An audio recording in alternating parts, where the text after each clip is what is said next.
4 দিন ধরে জল নেই, পানীয় জল নেই। ধূপগুড়ি মহকুমা হাসপাতালে চরম দুর্ভোগের মুখে রোগী আর পরিজনরা। দোকান থেকে পানীয় জল তাদের কিনে খেতে হচ্ছে। প্রশ্নের মুখে হাসপাতালের পরিষেবা, পরিকাঠামো। হাসপাতাল চত্বরে ছড়িয়ে ছিটিয়ে ময়লা আবর্জনা রয়েছে। প্রতিদিন প্রায় 2000 রোগী এখানে চিকিৎসা করার জন্য আসেন। এহেন গুরুত্বপূর্ণ হাসপাতালে গত 4 দিন ধরে পানীয় জল নেই। কেন বন্ধ পানীয় জল?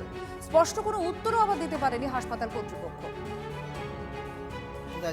জলের তো আজকে 3-4 দিন থেকে আছে, ওই রাস্তা হাই রোডের উপর থেকে জল আনতেছে, কিন্তু জলের কোনো ব্যবস্থাই নেই।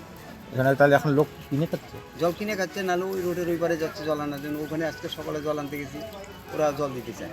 জলের অনেক সমস্যা। এই যে সকাল থেকে দেখছেন না, কালকের থেকে কবে থেকে জল নেই, এই সমস্যা নিয়ে থাকি। তো পানীয় জল কোথেকে আনছেন? পানীয় জল কিনে আনছি।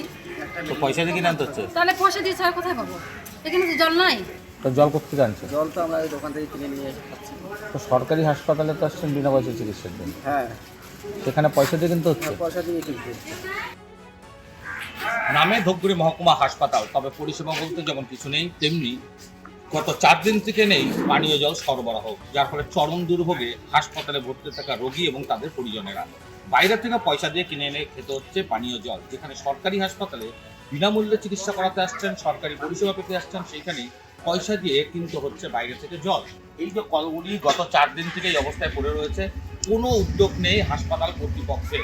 আমরা হাসপাতাল কর্তৃপক্ষের সঙ্গে ফোনে যোগাযোগ করেছিলাম, তারা কিন্তু বলছে যে লোক ডাকা রয়েছে, এখনো আসেনি এবং ঠিক করা সম্ভব হয়নি। টেকনিক্যাল কারণেই এই সমস্যা, এমনটাই কিন্তু দাবি ব্লক স্বাস্থ্য আধিকারিকের। হাসপাতালে শুধু পানীয় জল সরবরাহ বন্ধ এমনটা নয়, হাসপাতালের সামনের যে অংশ, অর্থাৎ পানীয় জল যেখান থেকে নেওয়া হয় তার সামনের অংশ নোংরা আবর্জনা ছড়িয়ে ছিটিয়ে পড়ে রয়েছে, অর্থাৎ পরিষ্কার পরিচ্ছন্ন নিয়েও কিন্তু প্রশ্ন রয়েছে। হাসপাতালে চিকিৎসা করাতে এসে সুস্থ হওয়ার জন্য মানুষ আসেন, কিন্তু সেই হাসপাতালের যে অবস্থা, অস্বাস্থ্যকর পরিবেশ, তা নিয়ে ক্ষুব্ধ রোগী ও তার পরিজনরা।